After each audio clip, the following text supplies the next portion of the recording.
Hello everyone, कैसे हैं आप सब लोग। आई होप आप लोग अपने घरों पे सेफ होंगे। तो जैसे कि आप लोगों को पता है, जेकेएसएसबी 10 तारीख को यानी कि ठीक एक दिन बाद 10 दिसंबर को आप लोगों का वीएलडब्ल्यू का एग्जाम जो है वो कंडक्ट करवाने जा रही है। तो उसी के रिगार्डिंग ये जो एक लास्ट मिनट टिप्स हैं हम लोग यहाँ पर डिस्कस करेंगे, जिसमें सबसे इंपॉर्टेंट होगा कि हम लोग एग्जाम को कैसे अटेम्प्ट करेंगे। अभी तक हम लोगों ने बहुत सारे टेस्ट दिए, बहुत सारी चीज़ों को सीखा, बहुत सारी चीज़ों को समझा, चीज़ों को इम्प्रूव करा, गलतियों को सुधारा। लेकिन यहाँ पे एक छोटा सा चेंज जो होगा लास्ट मिनट में, जो हम यहाँ पे आज डिस्कस करेंगे, ये आपको एग्जाम में अभी भी जो आप लोगों का जितनी भी तैयारी चल रहा है, ये आपको 4 से 5 नंबर एक्स्ट्रा दिलवा के जा सकता है। तो ये इसीलिए मैं लास्ट के लिए रखता हूँ, ताकि पहले हम लोग इस पे नहीं आते, फिर बहुत सारे बच्चे डायरेक्ट इसी से ही टेस्ट को अप्रोच करते हैं, नेगेटिव मार्किंग बढ़ा देते हैं। तो जो लोग इस चैनल पे नए हैं, आप इस चैनल को सब्सक्राइब कर सकते हैं, ताकि आप लोगों को हर एक अपडेट मिलता रहे। अब बात करेंगे यहाँ पे आज के इस टॉपिक को शुरू करने से पहले कुछ इंपॉर्टेंट पॉइंट्स को लेके। देखो, सबसे पहली चीज आपको बता दूं, पिछले 1.5 से 2 साल से हम लोग इसके लिए तैयारी जो है वो कर रहे हैं। आप लोग जो है ऑलमोस्ट तैयार हैं। आप लोगों को बस थोड़ा सा जो है पेशेंस रखना है, अपने तैयारी के ऊपर भरोसा रखना है। आप लोगों को खुद पे भरोसा होगा तो आप लोग इसको अच्छे तरीके से एग्जीक्यूट करके आओगे। जो बच्चे मैसेज कर रहे हैं कि सर ऐसा लग रहा है कि यार हम लोग ना सब कुछ भूल रहे हैं, आपको बता दूं ये चीज हर एक उस बच्चे के साथ होती है जिसने मेहनत करी है। मैं जब तैयारी करता था, मुझे भी एग्जाम से 2 दिन पहले लगता था कि सब कुछ भूल रहा है। इसके लिए मैंने आपको बताया था कि जितना रिवाइज कर सकते हो उतना करो। उसके बाद आप लोग बस जो टॉपिक टेस्ट अपलोड करे हैं वहां से उसको अटेम्प्ट कर दो। वहां पे अगर 10 में से मान लो 7 से या 8 नंबर आएंगे तो जो डर है वो कम होते जाएगा। लेकिन अब हम उस पॉइंट पे खड़े हैं कि अब हमारा एग्जाम जो है वो बिल्कुल सामने है। कल के दिन के लिए स्ट्रिक्टली मैंने आप लोगों को मना करा है, कल कोई भी बच्चा किसी भी तरीके का कोई मॉक टेस्ट नहीं देगा, कोई लाइव क्लास अटेंड नहीं करेगा। कल कोई भी बच्चा जो है किसी भी चीज के ऊपर नहीं जाएगा। रीजन क्या है, यहाँ पे तैयारी आप लोगों ने करी है। अब लाइव क्लास हो या फ्री मॉक टेस्ट हो, कोई अटेम्प्ट करने की जरूरत नहीं है। आप लोग बस खुद पे भरोसा रखो। अब हम लोग जो अटेम्प्ट करेंगे वो 10 दिसंबर को ही सीधा जाके एग्जाम में ही अपना टेस्ट अटेम्प्ट करेंगे। अब बात करेंगे यहाँ पे सबसे इंपॉर्टेंट पॉइंट की कि सर एग्जाम को किस तरीके से अटेम्प्ट करें। तो देखो, अब यहाँ पे क्या होता है, मैं आपको एक अपने एक्सपीरियंस के साथ ही ये चीज़ जो है शेयर करूंगा, क्योंकि मैंने ये चीज़ को फेस करा है। इसकी वजह से मैंने फेलियर्स भी देखे हैं, मैंने अपने अपने आप की जो इम्प्रूवमेंट है वो भी देखी है, और एग्जाम क्वालिफाई भी करे हैं कि अटेम्प्ट कैसे करना है। अब एग्जाम को देखो, अब मैं आपको बताता हूँ होगा क्या, सीक्वेंस ऑफ इवेंट्स बताता हूँ जो हर एक बच्चे के साथ होते हैं। आप लोगों का एग्जाम जब भी है, आप घर से निकलोगे, आप एग्जाम हॉल के जब बिल्कुल बाहर पहुंचोगे ना, एक जो धड़कन है ना वो कहीं ना कहीं थोड़ी सी तेज हो जाती है उन बच्चों की जिसने मेहनत करी है। आप लोगों को सबसे पहले ना उस धड़कन पे जो है भरोसा रखना है। अब आप किसी भी रिलीजन से होते हो, आप हिंदू हो, मुस्लिम हो, सिख हो, क्रिश्चियन हो, आप कोई भी हो, आपको क्या करना है, जब बाहर वेटिंग होती है ना, जब आप वेट करते हो, आपके एडमिट कार्ड चेक होते हैं, जो भी होते हैं, आपको बस अपने ना दिमाग में शांति से जिसको भी आप मानते हो, आपको बस उसका ना नाम रिपीट करना है। आराम आराम से उसको जो है अपनी जो हार्ट बीट है, जो कई बार पैनिक होते हैं लोग एग्जाम हॉल के बिल्कुल स्टार्टिंग में ही, आपको उस पर काम करना है। आपको बस उस चीज़ के ऊपर काम करना है। आपको अपने दिमाग को बस ये समझाना है कि मैंने बहुत मेहनत करी है, सबने देखी है, मैंने लाइव टेस्ट में भी अच्छा परफॉर्म करा है, मॉक टेस्ट में अगर नहीं भी नंबर आए कोई बात नहीं, जो डिसाइड करेगा वो आज की क्लास होगी, आज की टेस्ट में होगा। और आप अगर यहाँ पे कर जाओगे, आप लोग अपना 70% जो पेपर है यहाँ पे ही अच्छा कर दोगे। अंदर एंटर होने से पहले ही आपका 70% पेपर जो है वो अच्छा हो जाएगा। उसके बाद क्या होगा, उसके बाद आप अंदर जाओगे, आप लोगों को वहाँ पे टेबल पे बिठा दिया जाएगा, वहाँ पे आपको जो है आपकी ओएमआर शीट दे दी जाएगी। उसके साथ साथ आप लोगों को जो है बुकलेट नहीं दी जाएगी, आपको बोला जाएगा कि इसको फिल करो। देखो बहुत, अब यहाँ पे क्या होगा, आराम से बैठ के अपने एडमिट कार्ड के साथ आप लोगों को क्या करना है, बिल्कुल जल्दबाजी किए बगैर सर्कल जो है उसको मार करना है। अब कई बार क्या होता है, कई बार मैंने देखा है, जब आप लोग टेस्ट देते हो या फिर आप लोग पेपर में बैठते हो सकता है रोल नंबर के टाइम पे अगर मान लो आपका 6 है या 5 है, आपने गलती से 4 को कर दिया, इतना पैनिक हो जाता है इंसान की कोई हिसाब नहीं। ये मेरे साथ हुआ है। मैंने आईबी इंटेलिजेंस ब्यूरो का जब एग्जाम था, ऑफलाइन मोड में था, गलती से एक मार्क कर दिया। उस टाइम पे मेरे को ये था कि यार अब क्या होगा, मेरा तो पेपर ही चेक नहीं होगा क्या, बट नहीं, ऐसा नहीं होता। मैं इसी के इंटरव्यू तक गया था। अगर मान लो OMR मार्क करते हुए आपसे छोटी मोटी गलती हो जाती है, पैनिक करने की ज़रूरत नहीं है। पहली तो कोशिश करने की ऐसा हो नहीं। दूसरी चीज़, आपको क्या होता है अगर मान लो हो गई, आपको क्या करना है, कोई ज़बरदस्ती नहीं है, आपको वहाँ पे रोल नंबर ऊपर भी लिखे जाते हैं, वहाँ से वो चेक करके आपका आंसर की जो है वो चेक हो जाएगी। इतना घबराने की ज़रूरत नहीं है। मैं वर्स्ट केस सिनारियोज़ आपके साथ शेयर कर रहा हूँ। उसके बाद क्या होगा, इन्विजिलेटर आएगा, आप लोगों को पेपर हैंड ओवर करेगा, बोलेगा सील को मत तोड़ना जब तक आपको बोला ना जाए, आपका जो भी सेट हो। अब होता क्या है, यहाँ पे गड़बड़ क्या होती है, जब हम पहले बैठे होते हैं ना, कई बार हम अपने साथ वाले बच्चों के साथ ना हम बातें करना शुरू हो जाते हैं कि हाँ भाई कहाँ से पढ़ा है, किसने कितना पढ़ा, पूछ के देख लेना, सबका आंसर ट्रिपल एस ही आएगा। बट ये चीज़ मेरे को सबसे ज़्यादा जो है ना डिस्ट्रैक्ट करने वाली लगती है। हम ये कहते हैं सामने वाले को कि यार अगर एक दो क्वेश्चन आते होंगे ना हमें बता देना, पीछे वाले को बोलते हैं भाई तुझे आते होंगे तू भी बता देना। आप लोगों ने अगर खुद मेहनत करी है, आपको किसी की हेल्प की ज़रूरत नहीं है। एट दी एंड सब आपके कंपटीशन ही वहाँ पे बैठे होंगे और आपको खुद पे भरोसा रखना है, क्योंकि अगर आप सामने वालों को पूछोगे या पीछे जो बैठा होगा उसको पूछोगे क्वेश्चंस को कि इन्विजिलेटर बाहर गया है, पानी लेने गया है, तो हम एक दो क्वेश्चन डिस्कस कर लेते हैं, उसमें आप अपने 4 से 5 मिनट वेस्ट करोगे एक या दो क्वेश्चन के लिए, बट उतनी देर में आप अपने 4 से 5 क्वेश्चन को सॉल्व कर सकते हो। ये तो थी तब की बात जब तक हमें पेपर मिलता है घर से निकलने की। हाँ, एक चीज मैंने मिस कर दी यहाँ पे। मान लो आप घर से निकल रहे हो एग्जाम हॉल के लिए, रास्ते में कोई जा रहा है, किसी ने आपके साथ बदतमीजी कर दी, कोई घर वाला आपके साथ बदतमीजी कर गया, या किसी ने आपको कुछ बोल दिया रूड, या किसी ने आपको कुछ बोल दिया एग्जाम हॉल के बाहर बोल दिया, आपको अपने आप को ना इतना मोटिवेट रखना है कि आपको इन सब चीज़ों से फर्क ना पड़े। आपको ये चीज़ें जो है वो सुननी ही नहीं है, आपको बस फोकस करना है, किसी से कोई बहस नहीं करनी। और ये आज से शुरू होता है, कल के लिए भी किसी से कोई बहस नहीं करनी। कोई अगर आपको बोलता भाई तूने गलत किया ये नहीं कर, मान लो, चलो आगे। अब जब OMR शीट आपके सामने है, हम लोगों के पास पेपर आ चुका है, टाइमर जो है वो शुरू हो चुका है, बहुत सारे बच्चे क्या करते हैं उस टाइम पे पैनिक करना शुरू हो जाते हैं कि 2 घंटे का टाइम मिल गया है। सबसे पहली चीज़ क्या करनी है, सबसे पहली चीज़ हमें पढ़नी है OMR पे हमें टाइम कितना गिवन है, क्या वो 120 मिनट है या वो 100 मिनट है। JKSSB ये चीज़ कर चुकी है एक बार, तभी मैं बार बार इस चीज़ पे स्ट्रेस रखता हूँ, आपको चेक करना है कि टाइम कितना गिवन है। अगर 120 मिनट है कोई बात नहीं, उसी के अकॉर्डिंग हम लोगों ने तैयारी करी है। अगर 100 मिनट भी हैं तो उसको किस तरीके से यूटिलाइज करना है, वहाँ पे ये नहीं है कि हम बहस करना शुरू कर देंगे यार 120 मिनट था 100 क्यों लिखा है। ये चीज़ें आपको बता दूं आपको ही जो है बैकफायर करेगी, आपको ही वहाँ पे करेगी, क्योंकि मैंने आपको बताया कि आपको किसी भी तरह की चीज़ों में इंडल्ज नहीं होना है, आपको खुद पे फोकस रखना है सिर्फ। 100 मिनट मिले हैं कोई बात नहीं, सबके साथ सेम हो रहा है कोई बात नहीं, आप लोग बस पेपर दे के आओगे, आप लोग अपने आप से करोगे। अब बात करते हैं नेक्स्ट पॉइंट पे। क्वेश्चन पेपर आपके सामने है, आप लोगों ने क्वेश्चन पेपर को ओपन करा। स्टार्टिंग में क्या होता है, स्टार्टिंग में आप लोग ना मान लो 5 से 7 मिनट लगाओ, 1 मिनट ना बस क्वेश्चन पेपर को ना गो थ्रू करो, किसी क्वेश्चन को मार्क नहीं करना। बस एक बार ना सब पेज नंबर 1 के क्वेश्चंस को देखा, उसमें दिख गया पहला क्वेश्चन ठीक है, दक्षिण गंगा किसको कहा जाता है, आता है, मार्क कहीं कोई नहीं करेगा। दूसरा क्वेश्चन दिखा, ठीक है यार, कितने सेक्शंस पूछे हैं हमारे रीऑर्गेनाइजेशन एक्ट का, आता है। कंप्यूटर का क्वेश्चन दिख गया कि वायरस के रिलेटेड है, ईमेल के रिलेटेड है, कोई बात नहीं, आता है। उसके अकॉर्डिंग मैथ का दिख गया, चलो ठीक है, सिंपल एवरेज पूछी है, हो सकता है कोई डिफिकल्ट क्वेश्चन दिख गया, उस टाइम पे कोई मार्क नहीं करेगा। बस एक बार ना पेपर को गो थ्रू करोगे, 5 से 7 मिनट जो है आराम से पेपर को देखोगे। उसके बाद क्या होगा, उसके बाद शुरू होगा हमारा पेपर। अब उसमें क्या करना है, देखो सबसे पहली चीज क्या होगी, पहला होगा हमारा राउंड नंबर 1। राउंड नंबर 1 हमेशा सबसे इंपॉर्टेंट रहता है, रीजन क्या है मैं आपको बताऊंगा। राउंड नंबर 1 में क्या होता है, अब देखो हम लोग घर से सोच के जाते हैं, बहुत सारे लोग आपको पहले ही जो है, अब तो चलो हमारे आने के बाद बहुत सारे लोगों ने इस चीज को अवॉइड करना शुरू कर दिया है। पहले वो बोल देते थे यार 95 plus cut off, 100 plus cut off, 105 plus cut off, तो इतना ना आप करके ही आना। देखो ये कोई भी अपने दिमाग में चीज को नहीं लेके जाएगा। आप लोग एग्जाम में अगर जब बैठोगे, राउंड 1 की अगर मैं बात करूंगा, पहले वो क्वेश्चन करने हैं जिसपे आप लोग 100% श्योर हैं कि इसका आंसर यही है।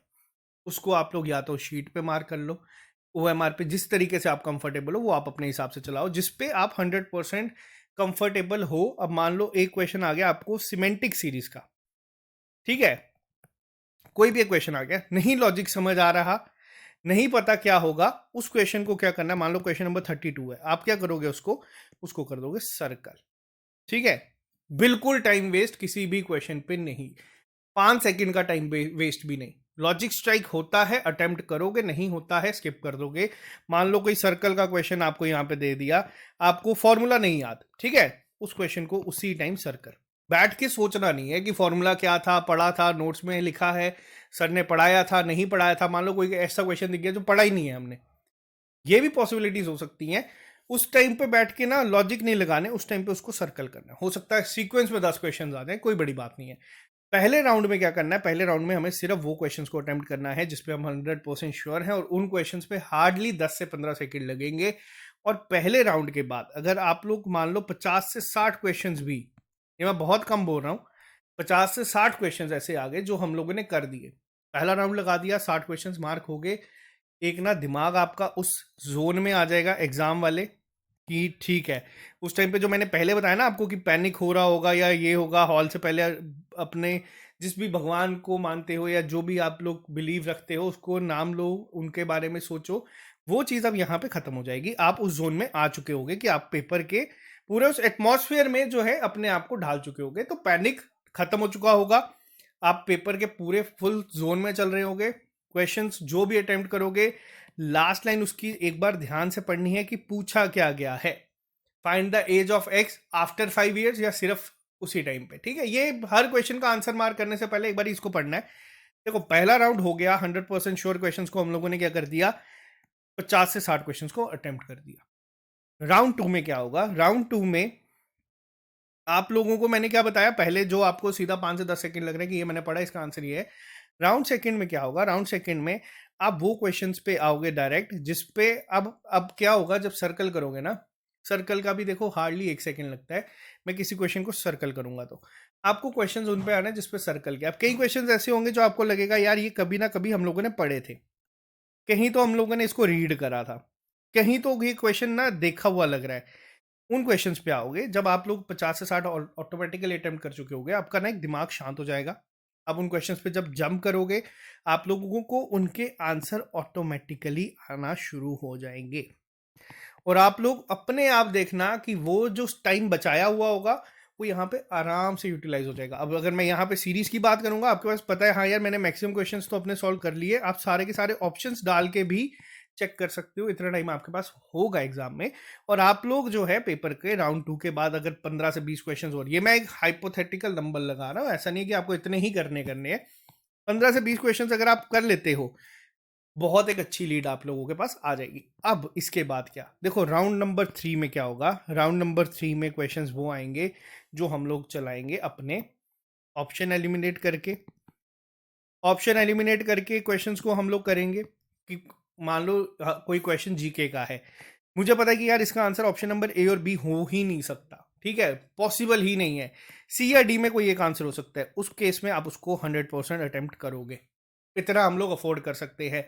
अगर हम लोगों को एक्यूरेसी के साथ मान लो 80+ अगर अटेम्प्ट चला गया, उसके बाद हम लोग ऑप्शन एलिमिनेट के साथ क्वेश्चंस को जरूर मार्क करके आएंगे, क्योंकि कंपटीशन नेक थ्रू आउट होगा, पता है सबको है हम लोगों। अब मैं आपको एक और चीज यहाँ पे बता दूं, एग्जाम क्वालिफाई वही बच्चा करेगा जो ये 120 मिनट को अच्छे से यूटिलाइज करेगा। अब यहाँ पे जो मैं आपको ये चीज बता रहा हूँ ना, इस अप्रोच पे काम करने के लिए, इस अप्रोच से काम करोगे ना, पेपर में कोई क्वेश्चन आपका छूटेगा ना, पेपर में कोई क्वेश्चन ऐसा आपका होगा, इनफैक्ट आप लोग 5 से 10 क्वेश्चन ऐसे अटेम्प्ट करके आओगे जो आपके ऑप्शन एलिमिनेशन से सही हो जाएंगे, या फिर जो राउंड 2 में आपको लगेगा कि कभी ना कभी पढ़े थे, वो खुद आंसर सबके स्ट्राइक करना शुरू हो जाएगा। इसके बाद जब लास्ट राउंड हमारा राउंड 3 चल रहा होगा, अब कई बच्चे कहते हैं कि सर अटेम्प्ट बढ़ाने के लिए क्या हम लोग गेस कर सकते हैं। देखो क्वांट एक ऐसी सेक्शन है जिसमें 100% एक्यूरेसी आप लोग मेंटेन कर सकते हो, और मैं ये मानता हूँ कि इसमें यहाँ पे एक्यूरेसी को छेड़ना मत। अगर आपको नहीं आता क्वेश्चन, उसका आंसर मार्क बिल्कुल मत करना, वो नेगेटिव आपको ज़्यादा देके जाएगा। ये इस सेक्शन में होता है। अब रीजनिंग की अगर मैं बात करूँ, रीजनिंग में अगर मान लो कोई मिरर इमेज का क्वेश्चन है या कोई ऐसा है पेपर फोल्डिंग का है, उसको आप लोग टाइम तब दे सकते हो अपने राउंड 3 में, जिसमें आपको या तो ड्रॉ करके उल्टा करके देखना है या जो भी जिस तरीके से आपको लगता है। बट ऐसे क्वेश्चन राउंड 1 में आप लोगों को अपने दिमाग को वही करने हैं जिस पे आप 100% श्योर हो, जिस पे आपको पता है कि ये सेक्शन स्ट्रांग है, उस सेक्शन से चलाओ। सेक्शन वाइज पेपर होगा या रैंडम क्वेश्चंस होंगे, ये जो अप्रोच है ये आपको बहुत हेल्प करेगी पेपर में। अगर आप लोग हमारे टेस्ट में 60-70 भी स्कोर करते हो, पेपर में आप +15 करके आओगे, ये मैं आपको आज भी बता देता हूँ। लेकिन पेपर वही क्वालिफाई करेगा जो बिल्कुल आराम से पेपर को अटेम्प्ट करेगा बिना कोई भी चीज़ को पैनिक करे। ये जो मैंने स्टार्टिंग में चीज़ें लिखी हैं ना, पेशेंस और फेथ, ये चीज़ें मैंने एक्सपीरियंस करी हैं। जो एग्ज़ाम मैंने क्वालिफाई करे हैं वो वही एग्ज़ाम थे जब मैं बिल्कुल काम माइंड के साथ एग्ज़ाम हॉल में बैठा था। और एट दी एंड ये सिर्फ एक एग्ज़ाम है, ठीक है। एग्ज़ाम हमारा, इसके बाद फाइनेंस आएगा। फॉरेस्टर के बारे में मैं आपको बता दूं, हमारी क्लासेस 11 दिसंबर से शुरू हो जाएगी। वीएलडब्ल्यू की डिस्कशन के बाद 10 तारीख को ही शाम को हम इसका सिलेबस डिस्कस करेंगे। मैंने पूरा चेक कर लिया है क्या क्या चीज़ें पढ़नी है, हम उस पर बात करेंगे। ये हमारी ऐप पे आप लोगों को मिल जाएगा। नेक्स्ट टारगेट हमारा फॉरेस्टर होगा और साथ ही साथ हमारा फाइनेंस अकाउंट असिस्टेंट होगा। तो वैकेंसीज बहुत है अभी भी। आप मेहनत करके ऑलमोस्ट अब उस स्टेज पे खड़े हो कि आपको बस पेपर देना है और क्वालिफाई करना है। और ये जो है, इस पे आप लोग जो है खड़े होंगे पेपर के बाद, इतना कॉन्फिडेंस रखना है। अब यहाँ पे मेरी मोटिवेशन की आपको ज़रूरत नहीं है, आप लोगों को किसी की मोटिवेशन की ज़रूरत नहीं है। आपको खुद पे भरोसे की ज़रूरत है कि अगर आपने मेहनत करी है, ये सिलेक्शन आपसे कोई नहीं छीन सकता। ये अपने दिमाग में फिट कर लेना, आधा पैनिक वहीं ख़त्म हो जाएगा। और कॉन्फिडेंस अपना इस तरीके से रखना कि मेहनत की है तो भाई सिलेक्शन होगी। अगर लाइव क्लासेस में हम लोग 30 क्वेश्चन डालते हैं, 25 ठीक करते हो, 22 ठीक करते हो, 23 ठीक करते हो, वो ये नहीं है कि क्वेश्चंस का लेवल इजी है, वो ये है कि आपकी तैयारी बहुत अच्छी है, आप लोगों ने एफर्ट डाला है, आप लोगों ने मेहनत करी है, और उसी का फल आपको 10 तारीख को ही मिल जाएगा।